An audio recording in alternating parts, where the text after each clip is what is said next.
Gracias por estar con nosotros acá en las diferentes redes del IAFA. Mi nombre es Cristian Latley, soy periodista, relacionista público, publicista de la institución y para mí es un agrado tener hoy la primera parte de dos que tenemos celebrando este mes de junio justamente el tema del mes de la salud mental del hombre. Específicamente, pues así se conoce, pero obviamente vamos a abarcar muchísimos más temas que tienen que ver con salud mental. Y para eso quiero presentar a nuestra especialista IAFA hoy, la doctora Marilyn Salguero Osejo. Gracias por estar con nosotros hoy. Un placer. Vamos a hacer la explicación de cuál es la dinámica que vamos a tener. Vamos a hacer diferentes explicaciones sobre diferentes habilidades para la vida, pero antes vamos a ver un video introductorio. Eso es importante que usted lo tenga porque esa capsulita nos va a ubicar en el tema. Y antes de hacer eso, vamos a conversar sobre salud mental. ¿Cómo la entendemos? ¿Cómo la definimos? ¿Cómo la fomentamos? Muchas gracias, Cristian. Con gusto. Un placer, bienvenidos. Y bueno, en este espacio la idea es que podamos justamente reflexionar sobre cómo promovemos nuestra salud mental. Yo quiero iniciar con una pregunta muy importante y es, ¿cuáles actividades has realizado esta semana para promover tu salud mental? La repito, ¿cuáles actividades has realizado esta semana para promover la salud mental? Y en este sentido, quiero aclarar que generalmente, y en el mejor de los casos, las personas ya tenemos en su mayoría muy interiorizado el hecho de algunas actividades que nos ayudan con la salud física. Por ejemplo, hacer ejercicio, comer sano, por ejemplo, dormir bien, pero el tema de salud mental todavía sigue siendo un tema al que no le dedicamos tiempo ni intención. Y eso es sumamente importante. ¿Puedo responder a la pregunta? ¿Puedes responder a la pregunta? Ok, en la semana normalmente los sábados yo tengo clases de bajo del instrumento musical. Tengo clases de 12 a 1 de la tarde. Y los viernes a las 7 de la noche juego fútbol, comillas, con mis amigos. Esas son las dos actividades de salud mental que siempre trato de tener agendadas durante la semana. ¿Valen? Valen. Ahorita te voy a explicar por qué, pero muchísimas gracias por el ejemplo. Definitivamente es importantísimo que distingamos que la salud mental no es lo mismo que ausencia de enfermedad o de un trastorno como la depresión o como la ansiedad. Entonces, es muy importante entender que cuando hablamos de promover salud mental, hablamos de promover un estado óptimo de bienestar en el que yo tengo las herramientas para funcionar de manera adecuada, adaptativa a los desafíos que me trae el día a día. Entonces, promover salud mental significa promover herramientas que me permitan lidiar con las dificultades que todos tenemos en la semana. Porque todos tenemos ¿quién problemas? No tiene estrés? Todos tenemos ¿Quién problemas? No tiene situaciones difíciles? Claro. ¿Quién no tiene una situación de un conflicto con un vecino? Una situación de discusión con la pareja. Entonces necesitamos armarnos de herramientas para poder lidiar con estas situaciones. Incluso un tema de salud física, por ejemplo, que puede desencadenar en algo mental. Por supuesto, también. Voy a preguntarte, acabando ya esta parte introductoria, ¿cuál es la relación o cómo podemos explicarle a la gente la relación entre salud mental y habilidades para la vida? Claro, es que la Organización Mundial de la Salud nos da esta estrategia que es muy linda, que es el tema de las habilidades para la vida o habilidades para vivir, que se le llama también, y es una estrategia muy bonita, consiste en 10 competencias personales, que son el autoconocimiento, las relaciones interpersonales, el manejo de emociones o gestión de emociones, el manejo del estrés o tensiones, la resolución de conflictos, la empatía, el pensamiento crítico, el pensamiento creativo, la toma de decisiones y la comunicación asertiva. Entonces, en este espacio vamos a ver 5 de ellas. De hecho, las 5 primeras que mencionaste. Las 5 primeras que mencioné. Es muy bonita esta estrategia porque en realidad es muy accesible. O sea, es algo que tenemos que promover en los niños, que nosotros como adultos necesitamos promover en nuestra vida, pero que definitivamente tienen como objetivo fortalecer todas nuestras habilidades y capacidades personales para poder enfrentar el día a día. Entonces son 5 las que vamos a ver hoy. Sí, y vamos a hacer otro especial con otra especialista de AFA, donde vamos a explicar las otras 5. Y justamente para iniciar este espacio, vamos a ver este video introductorio sobre la primera habilidad para la vida, que la vamos a llamar autoconocimiento. Vea el video y ya casi regresamos con la explicación. Habilidades para la vida. Escucha tu voz interior, así descubrirás las cosas que te agradan y aquellas que no. No rechaces lo que no te gusta. El secreto está en autoanalizarse y mejorar poco a poco todo aquello que no te hace sentir bien.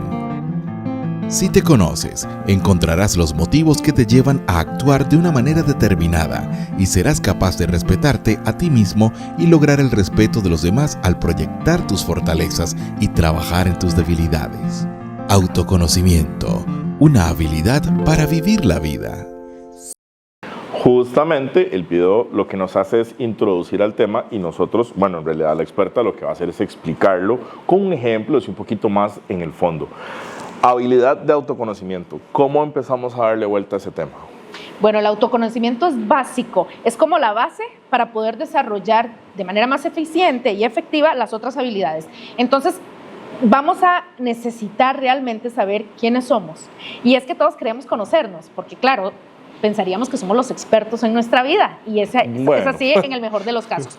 El autoconocimiento va desde lo más sencillo, como saber cuál es mi color favorito, saber cuál es mi comida favorita, a qué lugares no me gusta ir y en qué situaciones prefiero ni participar, hasta situaciones mucho más complejas o temas más complejos como mi sistema de valores. ¿Cuáles son mis valores innegociables? Los no negociables que a veces hablamos. Por ejemplo, si yo digo, bueno, no, para mí es importantísima la sinceridad, o para mí es importantísima la paz, o es importantísima la familia, entonces necesito tener muy claro mi sistema de valores, porque a partir de ahí además tengo un marco de referencia en dónde moverme, cómo comportarme y qué decisiones tomar.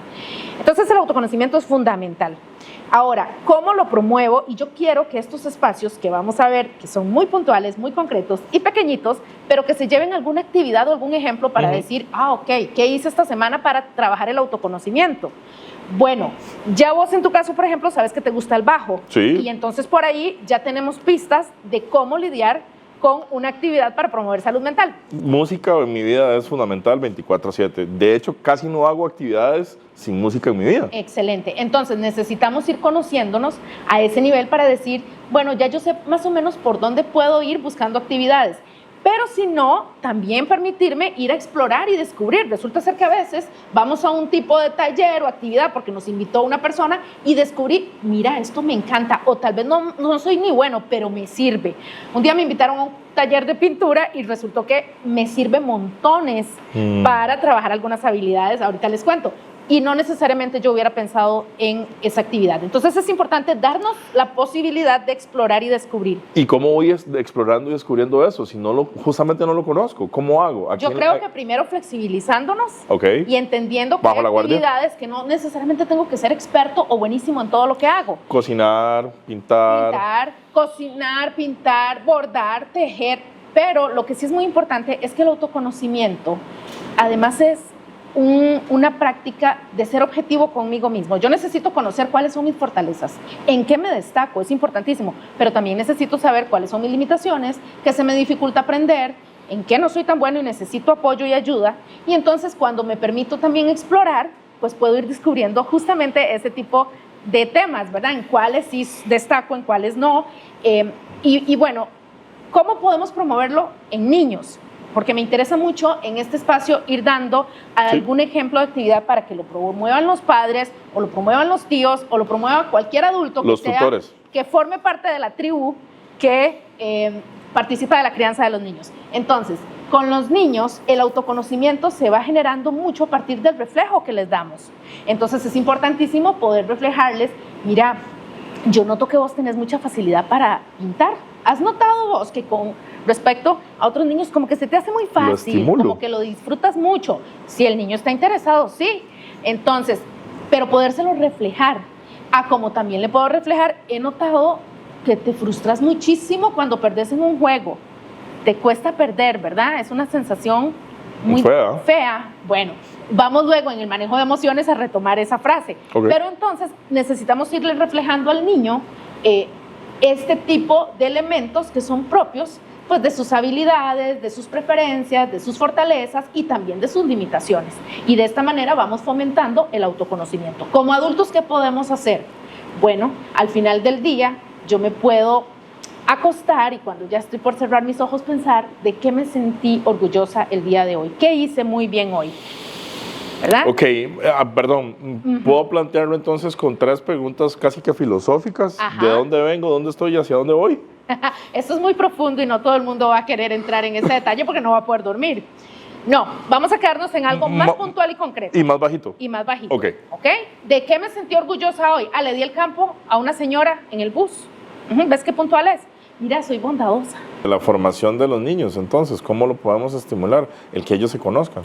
Es muy importante reflejarles cada vez que tengamos oportunidad y reforzarles también aquellas características que vamos notando en ellos. Entonces es importantísimo poderles reflejar. Noto que te es muy fácil, tenés mucha facilidad para pintar, por ejemplo, ¿verdad? O noto que te gusta mucho cuando vamos al parque, como la actividad física, subirte, bajarte, trepar, escalar. Es muy importante que podamos estimular esto y reflejárselo, porque esto va generando la conciencia de sí mismo y de sus características, de sus preferencias y también de sus limitaciones. Mira, noto que te cuesta mucho cuando perdés en un juego, te frustras montones y ya no querés jugar.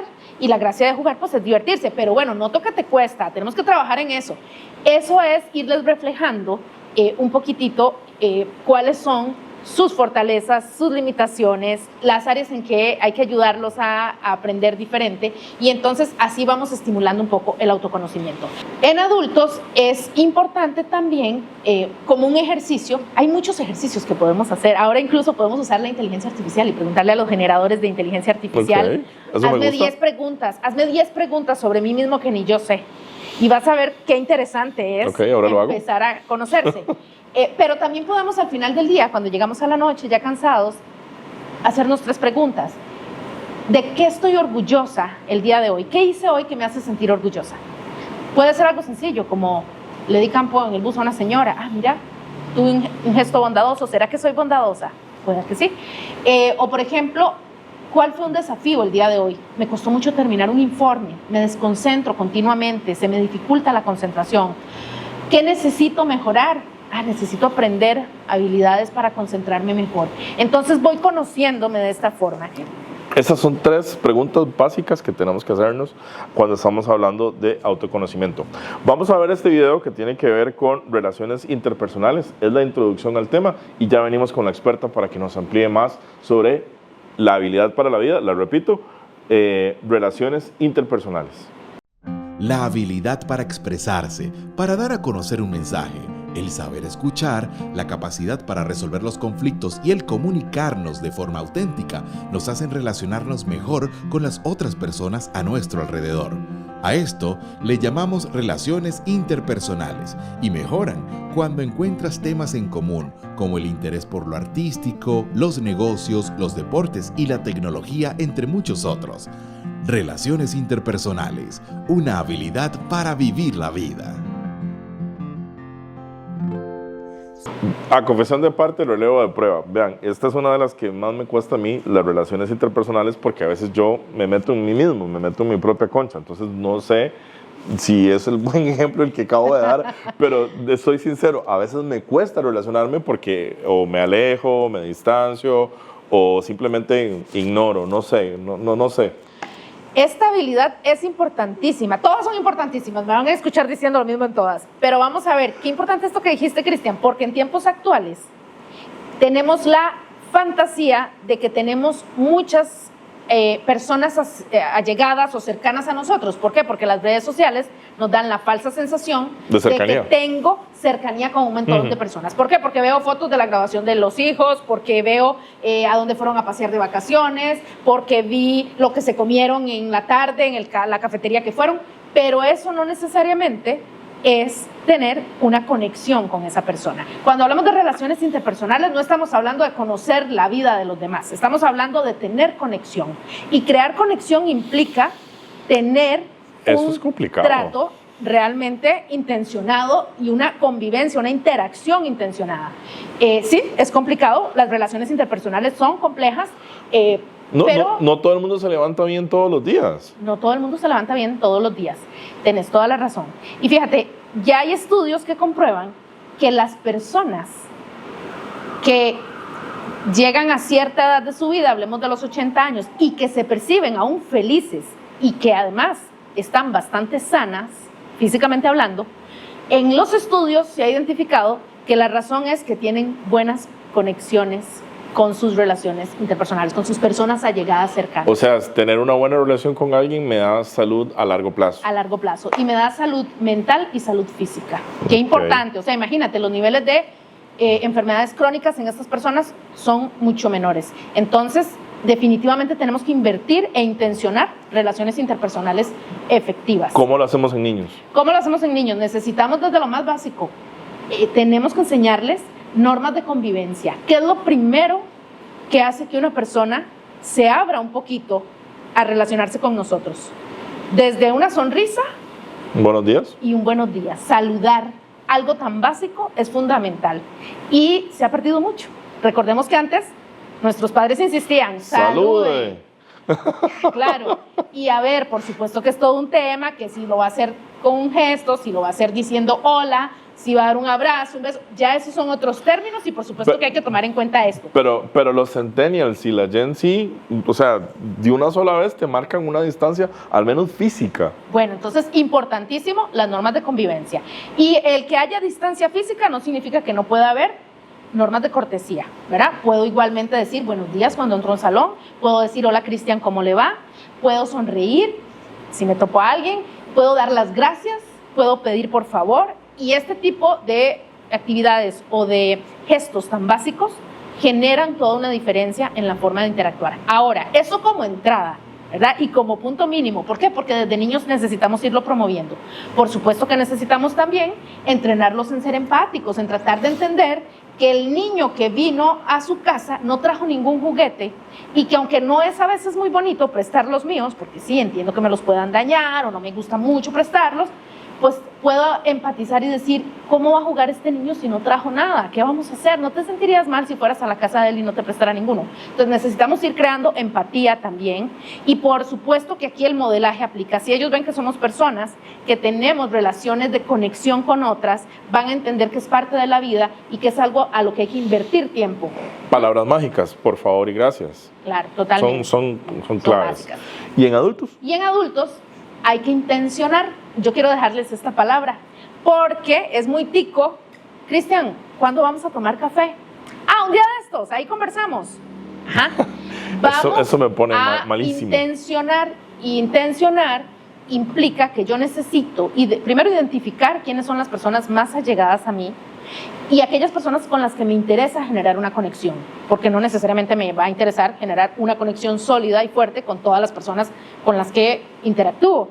Pero sí necesito saber quiénes son esas personas que yo considero allegadas, que aportan a mi vida, que me ayudan al disfrute o me ayudan en la tristeza y me apoyan, pero quiénes son esas personas en las que yo quiero intencionalmente invertir tiempo y energía. Y entonces a partir de ahí necesito comprometerme con dedicarles tiempo, con dedicarles escucha, con dedicarles apoyo y poder entonces entender que una relación, una interacción necesita inversión. No es solamente meterme a ver su red social para ver qué anda medio pasando por su vida. No, necesito dedicarle intención a eso. Tiempo. Y tiempo. Muy bien. Vamos a ver, la que sigue me encanta porque me recuerda la necesidad que tenemos de conversar dentro de todas las que estamos conversando. Se llama resolución alternativa de conflictos. Habilidades para la vida. En la vida debemos aprender a manejar los problemas y conflictos con soluciones flexibles y creativas. Esto nos da la oportunidad de desarrollarnos y crecer personal y socialmente de forma positiva. Siempre que debas resolver una situación complicada, no tomes decisiones impulsivas. Analiza bien cuál es el panorama, los escenarios para resolverlo y las consecuencias que recibirás por tus acciones. Solución de problemas y conflictos, una habilidad para vivir la vida. Gracias por estar con nosotros. Estábamos viendo el video que tiene que ver con resolución de conflictos. Esta es otra de las habilidades para la vida que estamos presentando hoy en este primer especial. Recuerden que tenemos una segunda parte que también los invitamos a revisar. Resolución de conflictos. Bueno, resolución de conflictos es como un superpoder. Porque definitivamente cuando nos enfrentamos con un dilema o una situación donde no sabemos muy bien cómo manejarla, pues surgen muchas emociones incómodas, ¿verdad? Inclusive si no manejamos bien un conflicto podemos perder una amistad, podemos perder un trabajo, podemos tener muchas pérdidas. Entonces es importantísimo. ¿Qué tenemos que saber con la resolución de conflictos? Bueno, que generalmente es un proceso que conlleva mucha toma de decisiones, porque lo que necesitamos es, en primer lugar, poder identificar el conflicto. Y eso es básico. Uno pensaría que es muy sencillo, pero resulta ser que cuando se hace el ejercicio, vos y yo podríamos estar haciendo una lectura de lo mismo que ocurre de manera muy diferente. Entonces es importante identificar. Claro, porque la percepción de eso me da completamente una visión diferente de la tuya. Totalmente de acuerdo. Entonces esa identificación del problema idóneamente debe ser muy objetiva, ¿verdad? Casi que una descripción de los hechos, más que una percepción de Cristian me hizo, ¿verdad? Porque ahí estoy personalizando. Entonces necesito hacer una descripción del hecho como de manera muy objetiva y del problema como tal, del conflicto. Una vez que tengo eso identificado, entonces puedo pasar a evaluar o valorar posibles opciones que tengo para manejar ese conflicto. Perdón, pero lo estás planteando muy adultocentrista y me preocupan los niños. ¿Cómo enseñarles esa habilidad? Déjame terminar, porque luego de identificar las opciones, entonces tenemos que elegir una y ponerla en práctica. Entonces, con los niños, bueno, con los niños necesitamos, y en realidad es con los niños y con los adultos, va a funcionar igual incluso. Vamos a ver, no igual, pero me refiero, el ejemplo que les voy a dar va a funcionar para ambos y lo podemos hacer en familia. Y aquí vamos a aprovechar conflictos reales, como llegar hoy yo y durante la cena decir, me pasó hoy una situación en el trabajo, ¿qué creen que puedo hacer? Eso es ponernos a pensar, y van a ver en el próximo video sobre el pensamiento creativo, ¿verdad? Cómo buscar opciones, ahí nos ayuda mucho el pensamiento creativo. Pero entonces necesito que ir modelándoles que cuando tengo un conflicto necesito hacer una pausa y poder pensar en posibles situaciones o soluciones. Y entonces este modelaje va a servir. Desde llegar yo a comentar una situación real, desde que estamos viendo una serie de televisión o una película y puedo pausar y decir, vamos a buscar palomitas. ¿Qué crees que es lo que está sintiendo el personaje? ¿Cuál es el conflicto que tiene? ¿Qué se te ocurre que podría hacer? ¿Qué crees que va a pasar en la película? ¿Qué opciones podría tener? Si vos fueras el personaje, ¿qué harías? ¿Verdad? Y aquí va a servir eso, va a servir el chisme que nos estamos contando en la casa, de que vio lo que pasó con la vecina. ¿Qué harías? ¿Qué podría hacer? ¿Verdad? Nos va a servir aquí la Rosa de Guadalupe, nos va a servir cualquier situación que vaya a plantear un conflicto y en donde podamos hacer el ejercicio hipotético de buscar opciones de solución. Eso es lo que iba a mencionar. Hay un árbol de posibilidades donde tendríamos que entrar para discernir cuál es la mejor y tomar la acción. Totalmente, ver pros y contras y decidir. Y entendiendo que a veces no nos va a funcionar esa y tenemos que ir a tratar otra. Pero entonces en la cotidianidad también el niño se va a ir acostumbrando a decir, hoy me pasó esto en la escuela. Y no sé qué hacer con eso. Pensemos todos en conjunto, te ayudamos a buscar posibles opciones, posibles soluciones. ¿Cuál te gusta más? ¿Con cuál te sentirías más cómodo? ¿Y qué hacemos con las personas que le dan vuelta a los temas y nunca toman una decisión y le dan vuelta y le dan vuelta y se quedan pensando? Se quedan en la queja, claro. Bueno, eso es porque no nos responsabilizamos mucho de que la resolución de conflictos empieza por nosotros, ¿verdad? Entonces, por eso es tan importante modelar de qué vas a hacer al respecto, ¿verdad? Tomar una decisión, una acción. Claro, y pasar de la queja al acto, a la solución. Es enfocarnos en soluciones. Vean qué bonito, no enfocarnos en el conflicto, solo nos enfocamos en el conflicto para definirlo, pero es enfocarnos en las soluciones. Ok, muy bien. Vamos a ver esta otra habilidad, el video de esta otra habilidad se llama gestión de emociones. Ya casi regresamos. Los sentimientos y emociones que experimentamos día a día nos permiten relacionarnos con los demás y con nosotros mismos. Cuando reconocemos, aceptamos y expresamos adecuadamente los sentimientos, podemos aumentar nuestro bienestar y relacionarnos mejor con los demás. Algunos tips que te pueden ayudar a sentirte y reaccionar de una manera positiva son: reconoce y acepta lo que estás sintiendo. Piensa antes de actuar. Cuenta hasta 10 o 100 o hasta donde sea necesario. No actúes impulsivamente. Realiza ejercicios de respiración y relajación. Cuando tenemos la mente en calma, es más fácil identificar lo que sentimos. Manejo de emociones y sentimientos. Una habilidad para vivir la vida. Vean, el tiempo se nos va rapidísimo y ya vamos por la cuarta habilidad de 5 que estamos conversando hoy. Esta es la gestión de emociones. Enojo, frustración, alegría, ira, todas son emociones. ¿Cómo las gestiono? Todas son emociones y aquí yo quiero detenerme a decir que las emociones no son ni buenas ni malas, ¿verdad? Son estados. Son importantísimas porque son alertas que nos da nuestro cuerpo para decirnos algún mensaje que necesitamos ver. Entonces nos dan pistas. Por ejemplo, el enojo, la pista que nos da es: hay algo que te está pareciendo injusto o un límite que se te está transgrediendo y necesitas volver a establecer. La tristeza, por ejemplo, nos da la pista de: hay algo que sientes que estás perdiendo y estás necesitando apoyo social. ¿La felicidad? La felicidad nos habla de momentos que tenemos que valorar y atesorar. Y por ejemplo, el miedo nos habla de situaciones que estoy percibiendo de riesgo, en donde creo que puede haber un peligro para mí. Entonces, todas tienen mensajes que nos dan, que son importantísimos y que son importantes porque nos aseguran nuestra sobrevivencia. Entonces, son adaptativas. Sin emociones, probablemente no sobrevivimos mucho tiempo, porque estas son las alarmas que nos ayudan a justamente movernos a lo largo de la vida. Entonces, lo primero que debo decir es eso, que son buenas en el sentido de que son adaptativas, que hay algunas incómodas, claro, a nadie le gusta sentirse triste. La tristeza, por ejemplo, nos ayuda muchísimo a tener introspección y conocernos más, a reflexionar y aprender a crecer y madurar mucho emocionalmente. Entonces, todas tienen funciones que en realidad son importantes. Es importante volver a retomar un tema que me parece necesario. No son ni buenas ni malas, son alertas. Son adaptativas, son funcionales y de algún modo nos envían un mensaje. Claro. ¿Y cómo las gestionamos? Bueno, importante. Yo quiero empezar por qué no es gestionar una emoción. Gestionar una emoción no es reprimirla. No es decir, aquí no ha pasado nada, yo estoy súper bien. No es evitarlas.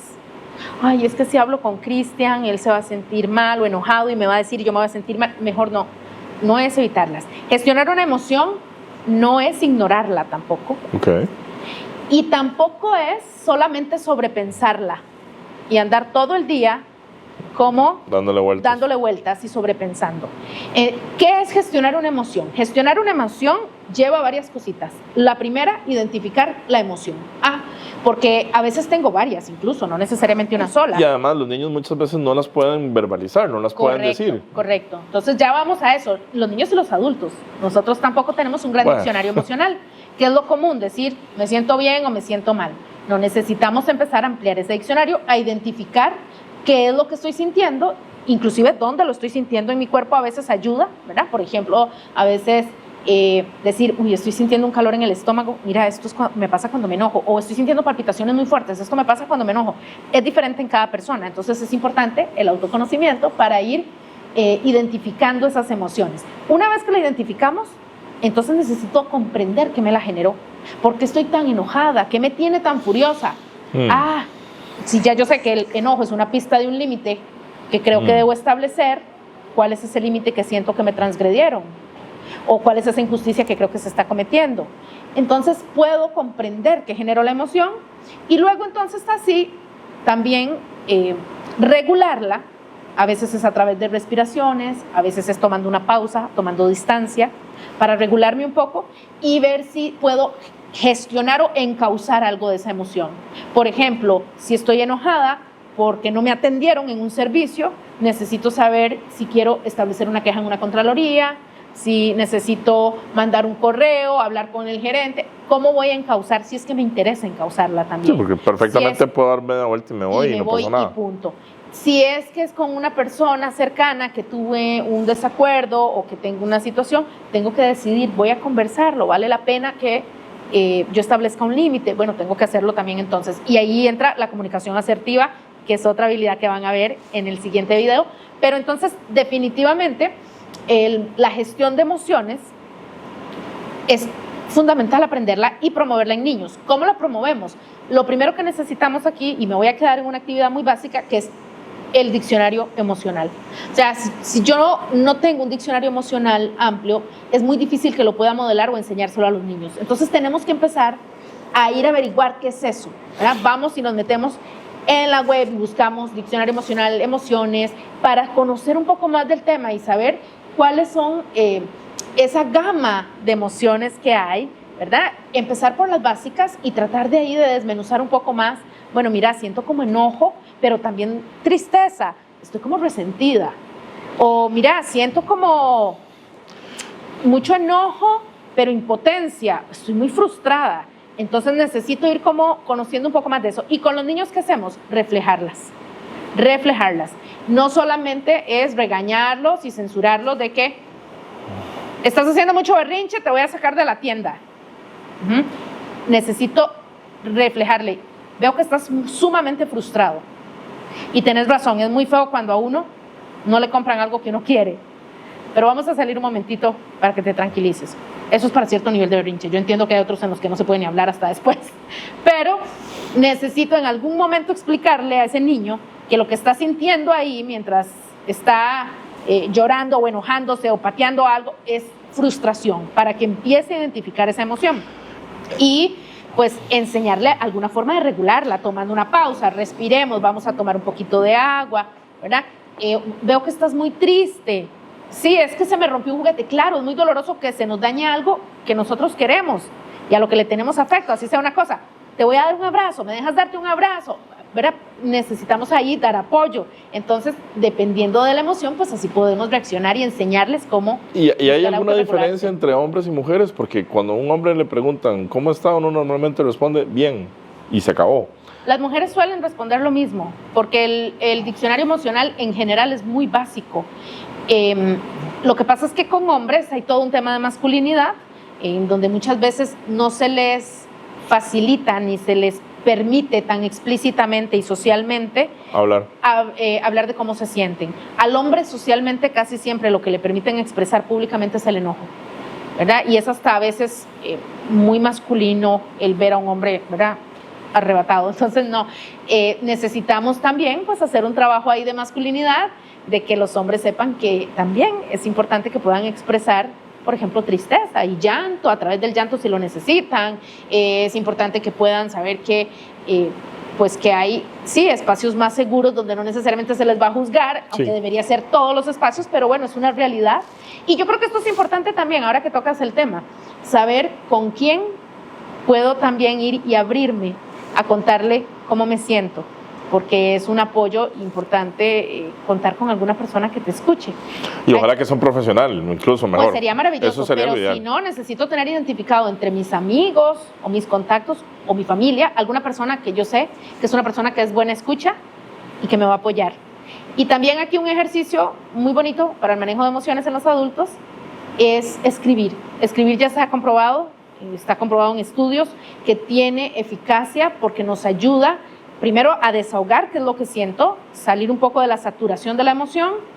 Cuando luego lo leo, tomo perspectiva ya, o sea, tomo un poquito de distancia y digo, mira, aquí yo creía que estaba enojada, pero lo que estoy es resentidísima.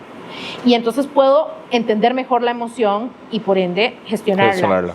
Si después quieren romperlo, quemarlo, el papel o tenerlo guardado, no importa. Pero importante escribir y con la mano, ¿verdad? Es un ejercicio que ya se ha comprobado que funciona. Bien, vamos al último video. Esta es la última introducción que tenemos sobre, en este caso particular, el manejo de estrés. Veamos el clip y ya casi regresamos para la parte final de este especial. Capacidad de reconocer nuestras fuentes de tensión y actuar positivamente para su control. Todos tenemos situaciones que nos generan tensión y estrés. En la vida diaria es difícil que podamos extraernos de estos momentos. Sin embargo, la ciencia está en poder enfrentar las tensiones de la manera más adecuada posible. Algunos consejos prácticos para manejar el estrés son: aceptar que hay cosas o personas que no van a cambiar.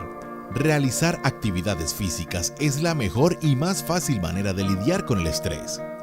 Asuma los retos de una forma positiva. Dedique tiempo a actividades de disfrute, por ejemplo, leer un libro, ver una película, hablar con un amigo. Duerma lo suficiente y coma balanceadamente. Manejo de tensiones y el estrés, una habilidad para vivir la vida. Justamente, manejo del estrés es la última habilidad que estamos presentando hoy. Les recuerdo que vamos a tener una segunda parte de este especial con otra especialista para que también lo busquen en las redes sociales y por supuesto lo compartan. El sentido de hacer esto es que estamos socializando estos temas y la otra parte que hay que hacer la hace usted, que es justamente ver el contenido y replicarlo entre sus seres allegados, sus seres queridos. Manejo del estrés.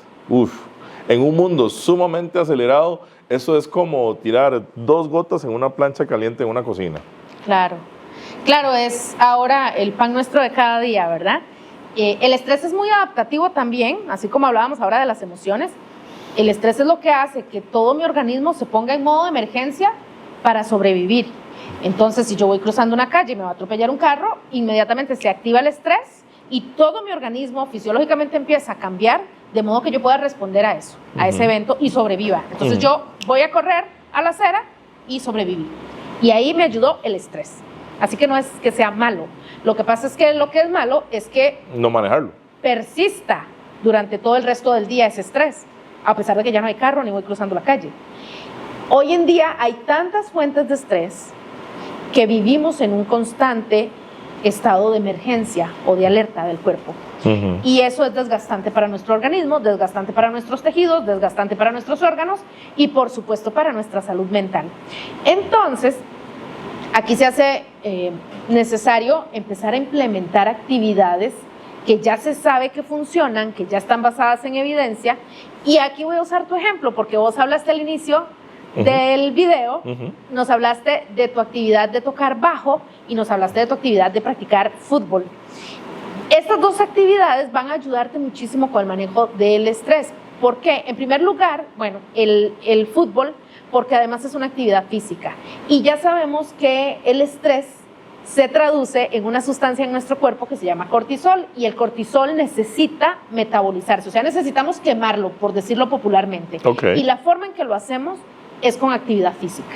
Entonces necesito moverme, necesito o caminar, o correr, o trotar, o bailar, o jugar fútbol, o brincar en un play, pero necesito alguna actividad física. Hacer actividad física para poder eliminar ese cortisol.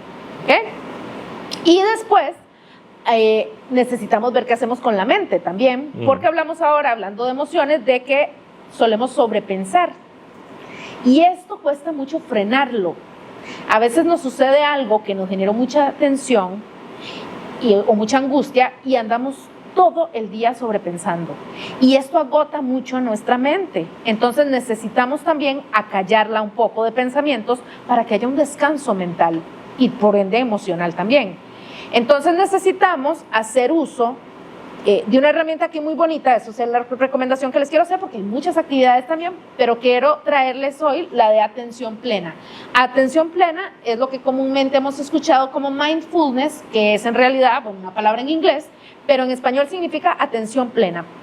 Y lo asociamos a veces con prácticas muy trascendentales de meditación, ¿verdad? El clipping, la arteterapia. Entonces, sí, claro que meditando podemos tener la atención totalmente plena, pero no necesariamente tenemos que hacer una actividad muy elaborada.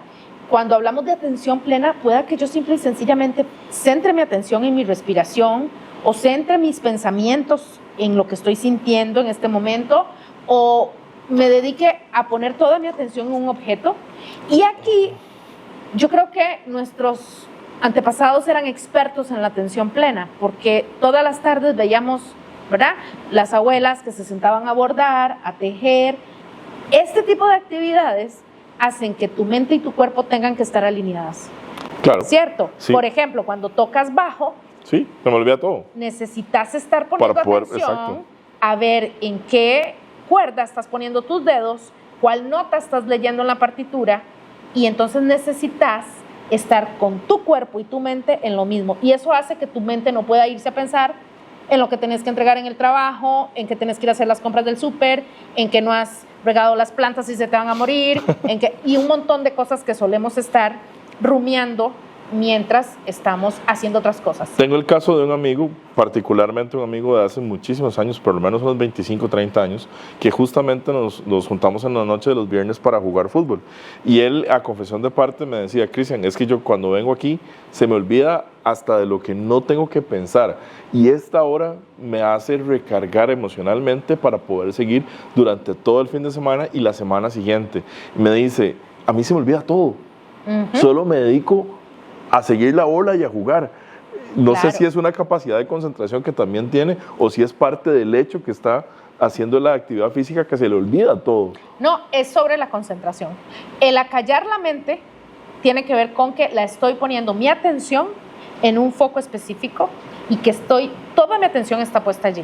Si nosotros vemos, casi siempre nos lavamos los dientes pensando en otra cosa. Rara vez me lavo los dientes pensando, llegué a la muela de atrás, ¿verdad? Si hiciéramos esto y me enfoco en la espuma de la pasta y en que estoy llegando atrás en la muela, es atención plena.